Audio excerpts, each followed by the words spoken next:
Good afternoon, everybody. I'm your host, Crystal, and this is another edition of the 9 o'clock Meltdown podcast. And over Facebook video, I have the wonderful, talented New Yorker, Tori Franco. Hello. Hi. Fabulous. This is wonderful to talk to you. I actually discovered you on Instagram, actually. I think you had posted a TikTok video with my friend Laura Paul, who's also from New York. She's a fellow actress and entrepreneur and philosopher as well. And I think the two of you had done a TikTok video that got posted to Instagram, and then I found you and I read a bit on your website. You've got this amazing life going on. You're an actress, a philanthropist, a podcaster. Am I missing anything? I don't juggle. So yeah, I guess that's, sometimes I sing, I write, I do those things, but I did notice on your Facebook page as well, you had the quote that music was your life. Do you do a lot of musicianship? I used to. I kind of stepped away from it as of late. Yeah, it was definitely something that I was aspiring for sure. Fabulous. Tori, let's kind of jump into it. How did all of this start for you? I mean, I was reading a little bit about your biography. The main thing that kind of struck me was your podcast. And you wanted your podcast to kind of be a safe space for people to come and have conversations and to come up with questions and have a little bit more of like a roundtable discussion is kind of what I got out of it. But the other part that struck me was you wanted to reach out to other people that had some turmoil in their lives. Yep. Kind of what was that turmoil for you, and how did that spark this podcast? Okay, so God, when did it start? It really started a couple of years ago. It came to fruition with quarantine. I feel like everybody's story is like quarantine hit, and like you reassess your life and you start rethinking things in your life. But I always wanted to start a podcast. I always wanted to be a voice, but also to have other voices on. And for me, it started with depression. I went through a decently horrible breakup, and I was in a really bad place. And this was like 2-3 years ago. What got me through was my support system and the people in my life, and talking through things and hearing other people's stories and stuff like that, listening to podcasts. And I wanted to, once quarantine hit, and I felt like I was in a good enough place and I was embarking on my own journey in this really healthy place, I wanted to be that voice for somebody else who might be going through the same type of stuff. So then I was like, you know what? I started gaining a following on TikTok. I would go live and a lot of people would ask questions, and relationship questions or just mental health questions, and I would give advice to the best of my ability. And so many people were like, you should start a podcast. And I was like, well, I've always wanted to. Awesome, Tori. That's absolutely fabulous. I'm sorry to hear about the breakup, but it sounds like something good kind of happened out of it too. Yeah. So this podcast came out of a breakup that you were involved in. You said that you had gotten kind of depressed and kind of in a dark place, but it sounds like the podcast is kind of reaching more people, maybe if they're going through something similar. Does your podcast have a certain group of people that you kind of try to aim for, or is it really broad, just with breakups, heartache, mental health, things of that nature? It's more broad. Not that I'm trying to reach everybody. I know I won't be able to everybody. I'm just trying to, the demographic of people who have just gone through a lot need an outlet. That would be my demographic. A lot of people that watch me are women, older women, not like older, but, from my age. I'm 31. So anywhere from like 25 to 60s, that's like the demographic of people. So it is very woman centered, but I do try to keep it as broad as possible. And Tori, 31 is not old. I'm 32. So what kind of subject matter do you hit? You kind of touched on it lightly there, that it's about relationships and kind of mental health. Can we go down that kind of mental health path a little bit? It seems like not just necessarily from the pandemic, but there has been this swing in culture in the U.S. that mental health is something that deserves to be talked about and deserves to have a light shown on it. Do you kind of hit that off with your podcast a little bit? Are you kind of following that trend? Yeah, I want people, okay, so the way I see it is people see me on TikTok. That's really where a lot of my listeners come from. They started on TikTok. They see me as this person who's always dancing and having a good time and making jokes. And on my podcast, it's more real. I want to show people the relatability of mental health issues, that everybody deals with something at some point in their life. Everybody goes through depressions, anxieties. Very transparent about the things that I go through when I'm going through them. You know, if I'm experiencing a bout of depression, I talk about it. But also I like to give not professional tips, because I'm not a professional, but tips on on what's helped me combat my anxiety or combat my depression, or at the very least help it dissipate a little bit. But I try to, and I also bring people on that have been through, addictions and things like that, because I feel like mental health issues, it's a very broad spectrum of issues, that can manifest in different ways. So I try to cover all the bases, basically. And did you start this podcast about a year ago? I did, yeah. What name is it under? I do apologize. It's all right. Don't apologize. It's just called the Tori Franco Show. All right, excellent. Definitely put a link in everything else that we've got going on here. So you're a podcaster. You're also a bit of a philanthropist as well. Does that just kind of come out in the podcast, or just kind of how you live your life? I try to live my life that way. Especially, social media and everything was something I always wanted to do. And I always promised myself, if it ever happened, if I ever built myself a platform, I would use it for good, to try to, spread positivity, but also help other people. Yeah. So it's how I try to live my life, Mm-hmm. Can we talk a little bit about your kind of social media platform? You're very big on TikTok, but you also have a Facebook following. I was lucky enough to get a friend request from you. Thank you so much. And your friend group or followers are somewhere in the thousands, the millions. I don't even know what that number is. On Facebook, I think it's the thousands. Mm-hmm. I don't think I've hit 1 million yet. On TikTok, it's like 250,000. Oh my God. Yeah, it's a nice community of people for sure. Okay, excellent. See, I found that nice community with Instagram, and I am nowhere near even 1,000 people following my silly pictures of my chinchillas or my life. But TikTok kind of scares me, because I feel like I don't have enough to say to kind of keep stuff going.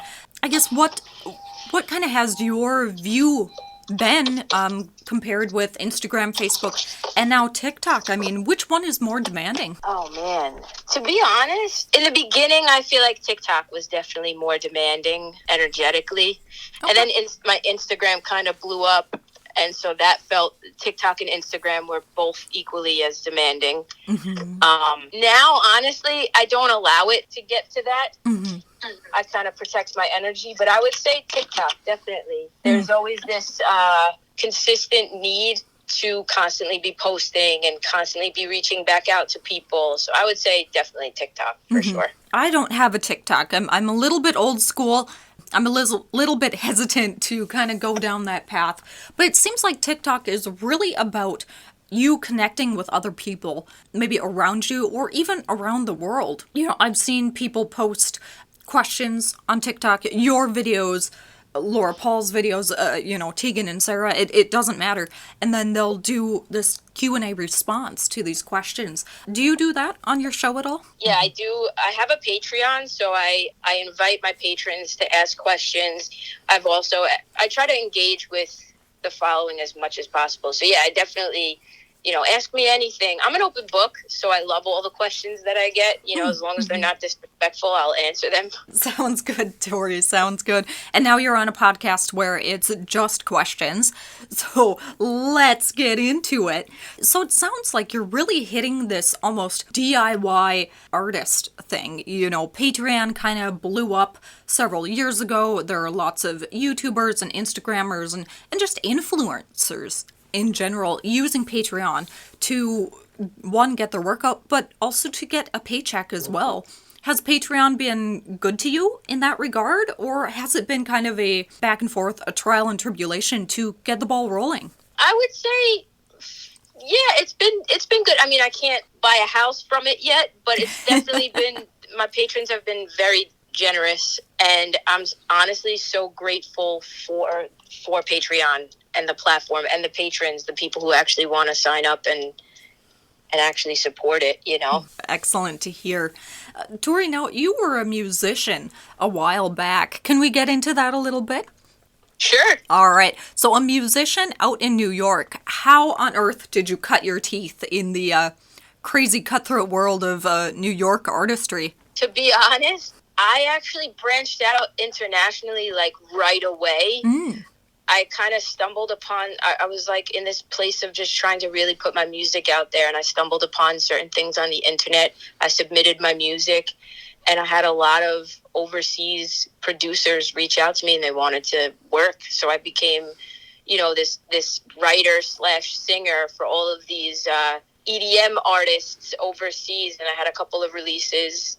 So I never really messed with the New York scene, to be quite honest. Well, take a listen to one of your songs here after the interview. Tori, that's great. Have you done any tours or shows? I did an album release party a couple of years ago locally. You know, I had like 100 people there. It was like close friends and family, and then like friends of friends that came. That was definitely, in my eyes at the time, it was definitely a success. So I was happy about that. But that's really all I've done. Any thoughts in the future about doing more music? Or like you said earlier, you kind of put it on the shelf for now, but would you ever entertain circling back? Absolutely. Yeah. Oh my God. Yeah. Great to hear. So you're a podcaster, you're an influencer, you're a musician. Can I throw actress in there as well? I mean, I feel like I'm missing a couple things. I personally wouldn't I suck at acting, but I mean, yeah, sure. Maybe eventually, like, I just want to go all the way with it. So if somebody offered me a gig doing that, I'm open to anything, you know? All right. Well, hopefully you'll get something from this podcast. I've got a lot of listeners, so. Well, that is exciting. I'm very excited about that. About the prospect, I can't make any promises, but there is a chance. All right. Hey, a chance is better than no chance. Yes. And Tori, you had actually said earlier that you wanted to kind of become a social media influencer. When did that really kind of start for you? I mean, social media influencer, we're roughly the same age, and, you know, growing up, there was no social media. There wasn't anything as an influencer. It was either you got in the magazine or you didn't. And now there's this entire world where everybody and anybody can feel like they're on a magazine cover. When did that kind of switch in your mind for you? It's always been a thing for me to want to put myself out there and be out in the spotlight, even from a young age. You know, like, this goes back to when I was a kid. I would always, it's funny, I would always ask my parents for every Christmas for a microphone, and then I'd walk around singing for my family, but then I'd also take that microphone and pretend like I was a news anchor before podcasts, or, you know what I mean? So like, it was something I wanted to do. When I started really putting my energy into it was around like 4 years ago, maybe 5 years ago, when I had that, you know, I was going through that breakup, and I was like, you know what? I got to put this energy into myself, and I started creating on YouTube and things like that. So this has been definitely a dream of mine for years. Wonderful. Tori, that's so awesome that you can reach out to people, and people are responding as well. With me personally, you know, I started this 9 o'clock meltdown almost 12 years ago now, and I was on a local radio station for 10. And then it just kind of started fizzling apart. The radio station moved in a different direction that I didn't want to go into. And then I just kind of jumped in feet first with podcasting. And I think it's going well. I don't really have anybody else to compare it to, because mine is, you know, I interview people. So really, where's the benchmark for the interviews? I mean, I call it a good day if, you know, every week I get about 100 listens. So that's where I'm at. Listen, that's better than one, you know, it's better than none. Right, exactly. I have to put that benchmark there. But then, you know, some weeks it's only 30 listens and I get a little sad. Aw, see, I try to focus on the content and not the number, because it's easy to, even in any position, it's easy to look at the numbers and get, you know, what's the word I'm looking for? Discouraged. Right. Tori, when you started out kind of on your social media quest, did you ever find yourself looking at the numbers and looking at people's comments and kind of gauging it from there? Or was it just, let's put one foot in front of the other and keep doing what I'm doing? It was kind of a little bit of both. In the beginning, it was very rapid movement and rapid growth. And I remember watching the numbers grow and thinking, oh my God, like this is happening very quickly. And then, especially on TikTok, like the algorithm changed and you start to think like, oh, I'm not relevant anymore. Now I'm in this place of, I'm going to post what I friggin' want to post. And I'm going to post what my heart tells me to post, and that's good enough for me, and that's all I care about. But yeah, it's easy to get bogged down by the numbers, for sure. Tori, kind of something you had mentioned there was almost in the beginning, it sounds like you had to make your content kind of fun and grabby and almost eye-catching in a way. And now you're kind of gravitating more towards and coming from your heart. Was that more of a kind of natural progression for you, or was that just you were seeing other influencers do the same? For me, it was natural. It was something I needed to do. I mean, there's always in the back, and I know this because I have a lot of TikTok friends that have big followings. There's always in the back of your mind, like, all right, I want to appeal to my fan base, but you get to a point where you can't drive yourself crazy over it, and you just have to post things that feel right to you.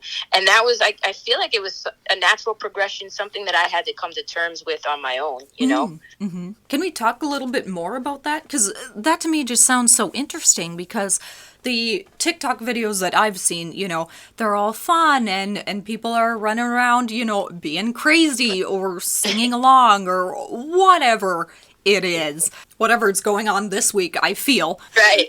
But was that kind of, I mean, I know you said it was more of a natural progression, but did you ever have a moment of doubt, like maybe I shouldn't be saying this or I shouldn't go on this path? Honestly, with anything, there are trends that I see that I'm like, nope, I'm not even touching that. That's something I don't believe in. And I just kind of go with the flow. So if it's something that I don't particularly like or believe in, I'm not going to jump on it. You know what I mean? And that's actually something that I've heard from other independent artists as well, is there's this drive or this kind of new thought process or this new need for seeing something raw. Yeah. So I think that's really cool that you've jumped in feet first and you've latched onto this kind of new wave of people being people and people connecting to one another. Yeah. And honestly, that is the best part about it is now, especially with TikTok, you know, like I've connected with celebrities that I've followed for years that you never thought were accessible in your life. TikTok has made that, even them, accessible as just human beings, you know. And I feel like it's just to me it's just a beautiful thing. It's just an awesome thing to watch. Which celebrity did you really go over the moon connecting with? Lance Bass from NSYNC. We had a couple of TikTok friends had a boy band wars, you know, just this fun you know, Backstreet Boys versus NSYNC, and it blew up on TikTok. I was on Team NSYNC. I made a video, and Lance Bass commented on it.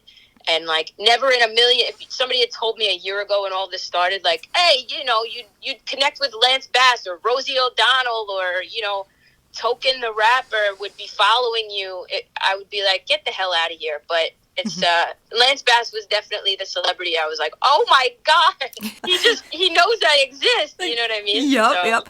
And Tori, if that doesn't show her age, I don't know what does. Right. Although on a personal note, I am more of an NSYNC fan than I am a Backstreet Boys fan. Me too. Team NSYNC all day. Team NSYNC. Yes. Now I'm going to have to go listen to Bye Bye Bye after this. There you go. I might have to blast it in my car later. There you go. Fabulous. So, Tori, if someone's interested in being on your show or catching the show or even just reaching out to you, how can they do that? Honestly, you can follow me on Instagram, Tori Franco Official. You go to my website, ToriFranco.com. All my socials are on there. TikTok, everything is on there. Or YouTube. Just type in The Tori Franco Show, and it'll pop up there as well. All right, awesome. I kind of want to dive a little bit deeper into kind of your podcasts a little bit and get kind of more of a feel for it, if that's okay. Sure. All right. So like you had said in the beginning of the interview, the podcast kind of came about. You went through a nasty breakup. You just had a lot of things on your mind, it sounded like, and a lot of things to say as well. And you wanted this podcast to kind of reach out to other people and to have a connector. Also on your website, it says that, you know, you use the podcast platform to bring people together and to show them that they're not alone. Was that something that you were kind of feeling at the time, that you were by yourself and kind of striking out on your own?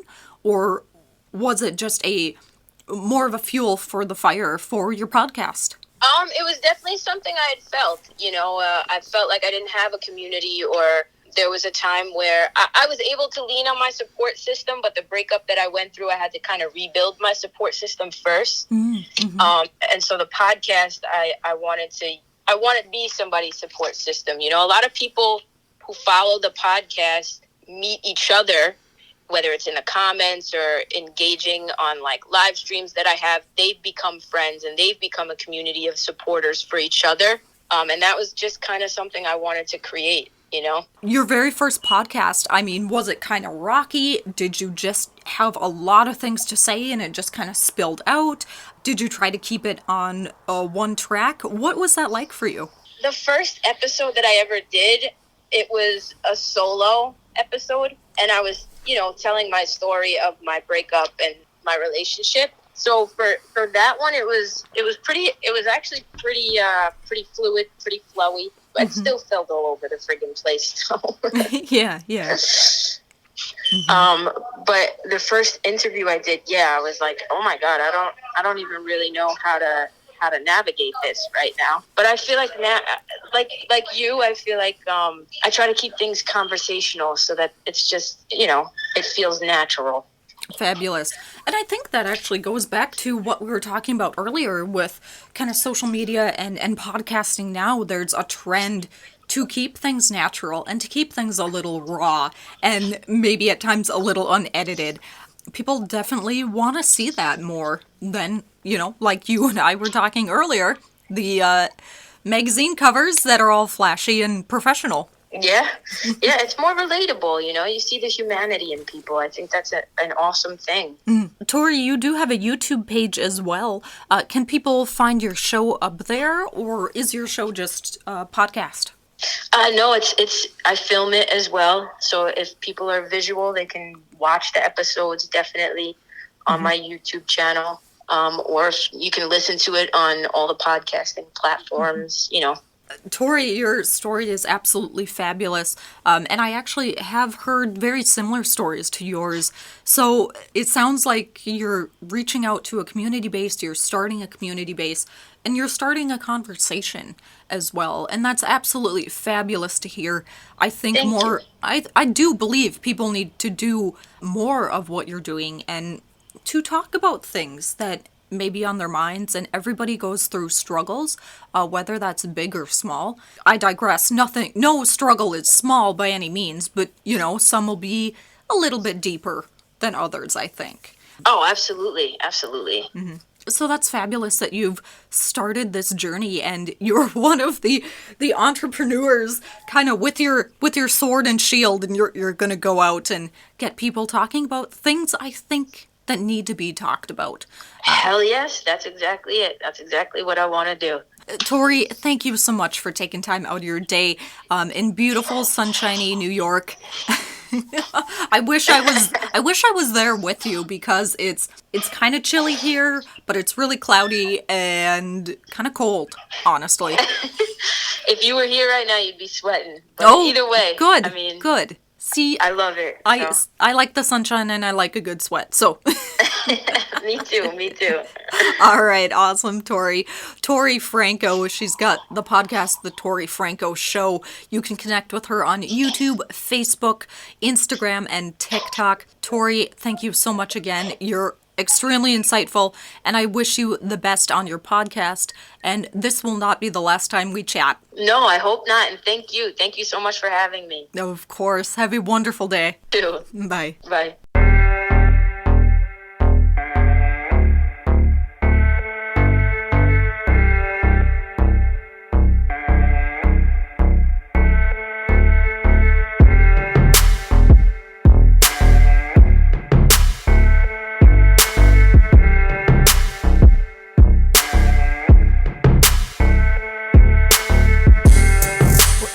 out this time like dirty laundry.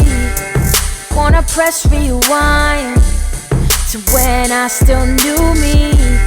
You never felt my love, I guess I never learned to give it. And yeah, I learned so much about how my life was bullshit. And I can't pretend that this doesn't hurt me. I can't listen to everything you say. And you've been crazy talking like this whole thing was me. I've been wondering, yeah, I've been wondering if you miss me, if you love me. Said you'd be here forever, baby. No, I messed up, I was fucked up. Thought you'd be here forever, baby. And I know that I was frozen. Thought I had you forever, baby. And I'm sorry for not knowing how to keep you forever, baby.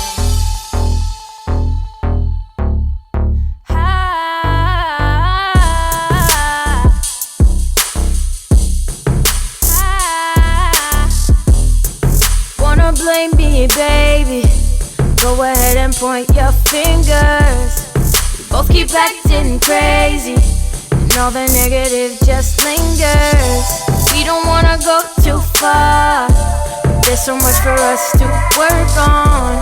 Figure out who we are. Stop using names to throw our dirt on. It's funny how the lyrics change to our songs, but we still sing along. Taking all these moments, but we lost some. No, I just hope you miss me, if you love me. Said you'd be here forever, baby. No, I messed up, I was fucked up. Thought you'd be here forever, baby. And I know that I was frozen. Thought I had you forever, baby. And I'm sorry for not knowing how to keep you forever, baby.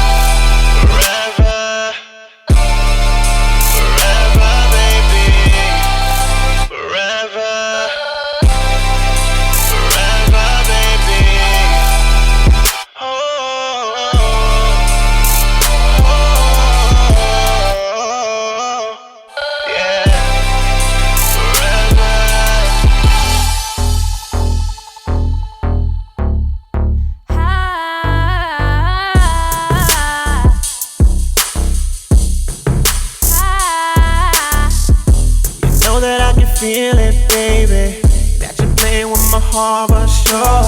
We kissing up, making love, you're on a run as you walk right out the door. I can feel the negative in your eyes, and I don't want to be the one feeling dumb, not good enough. Trying to keep you in my life. If it's meant to be, the universe will align as it should in the sky on that night. And I just hope you miss me, if you love me. Said you'd be here forever, baby. No, I messed up, I was fucked up. Thought you'd be here forever, baby. And I know that I was frozen. Thought I had you forever, baby. And I'm sorry for not knowing how to keep you forever, baby.